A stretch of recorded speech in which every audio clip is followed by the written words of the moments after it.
Hello guys, আসসালামু আলাইকুম। আমি রাকিবুল ইসলাম আবারও নতুন একটি ব্লগ ভিডিও নিয়ে আপনাদের মাঝে হাজির হলাম। তো ভিডিও দেখে বুঝতে পারতেছেন আজকে ভিডিওটা কী বিষয় হবে। তো যারা কৃষিকাজ করেন, যারা মেশিন চালান তারা জানেন এই মেশিন কিভাবে স্টার্ট করা হয়, তাদেরকেও ভিডিওটা দেখার জন্য অনুরোধ করছি। আরেকটা বিষয় হলো বর্তমান বাজারে তেলের সংকট, এই জন্যই কেউ পারতেছে না একজনের জমিতে আরেকজন পানি দিবে। তো 1 লিটার তেলের দাম 200 থেকে 300 টাকা। তো এই জন্য কি পারতেছে না। তো আমি অনেক ঘোরাঘুরি করে আজ সকালে বলমারি গিয়ে 5 লিটার তেল আনছি। তো 5 লিটার তেল এনে আমি আমার মেশিনটা স্টার্ট করার জন্য চলে আসলাম। তো সবাই মুখে ভালো করে নেপে দিবেন পাইপের মাথায়, কারণ পাইপের মাথায় যদি ভালো করে না নেবেন তাহলে পানি উঠবে না, হাওয়া ধরবে। আর হাওয়া ধরলে কখনো পানি থাকে না, মেশিন চালাতে পারবেন না। তাই ভালো করে সবাই সুন্দর করে পানি দিয়ে ঘষে ঘষে নেপে দিবেন, যাতে একটু লিক না করে। তো একটু লিক করলে বা হাওয়া ধরলে কখনো পানি ওঠে না। তো তারপরে সবাই কি করবেন, টিউবওয়েলে পানি ঢালবেন। টিউবওয়েলে পানি ঢেলে চাপতে থাকবেন, কারণ এই সময় চৈত্র মাস পানি থাকে অনেক নিচে, তাই অনেক সময় লাগে চাপতে।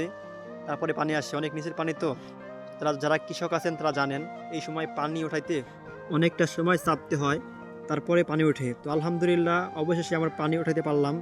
তারপরে আমার বোতলে পানি ছিল না, এজন্য আমার বোতলটাকে পানি ভরে রাখতেছি, কারণ যে সময় আবার হাওয়া ধরবে তখন পানিটা লাগবে। এজন্য আমি বোতলে পানি ভরে রাখতেছি। তারপরে দেখি আমার ডেলিভারি পাইপে হাওয়া ধরার কারণে পানি থাকতেছে না টিউবওয়েলে। এই জন্যই আমার ডেলিভারি পাইপে একটু মাটি দিয়ে আবার সুন্দর করে নেপে দিলাম। তারপরে ডেলিভারি পাইপের ভিতর আমার ফিতা পাইপটা ভরে নিলাম, কারণ আমার জমি অনেক দূরে, তো এই জন্যই আমার ফিতাটা ভরতে হলো। তো ফিতাটা ভরে অনেক সুন্দর করে টাইট করে ফিতার মুখ বাঁধতে হয়, কারণ ফিতার মুখ খুলে গেলে বা লুজ করে বাঁধলে এখান দিয়ে পানি চয় বা পানি পড়ে। এই জন্য সবাই অনেক টাইট করে ফিতে বাঁধে। তো আমিও বাঁধলাম। তারপরে আমার মেশিন স্টার্ট করার জন্য আমি হ্যান্ডেল নিয়ে ইঞ্জিনে ঘুলন দিলাম। তো প্রথম ঘুরলে স্টার্ট হলো না, কারণ অনেকটা সময় মেশিন বন্ধ ছিল, এই জন্য স্টার্ট হলো না। পরে আমি ট্যাঙ্কি খুলে দেখলাম আমার ট্যাঙ্কিতে তেল আছে নাকি। পরে দেখলাম তেল আছে। তারপর আবার স্টার্ট করার জন্য মেশিন ঘুরে দিলাম, তারপরও স্টার্ট হলো না। পরে লাস্ট চেষ্টা করলাম, দেখি স্টার্ট হয় নাকি।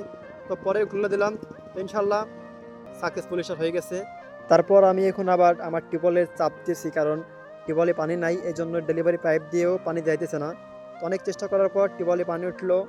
পানি ওঠার পরও ডেলিভারির পাইপ দিয়ে পানি গেল। এখন আমি আমার টিউবওয়েল থেকে আমার হাত দুটো ধুবো, কারণ মেশিন স্টার্ট দিতে অনেক হাতে ময়লা ভরে। এই জন্য হাত দুটো ধুলাম। হাত দুটো ধোয়ার পর আমি যাব আমার জমির দিকে। তো আমার জমি অনেক দূরে, তো দেখতেছি আমার পাইপটা ঠিক আছে নাকি, ফিতে পাইপটা।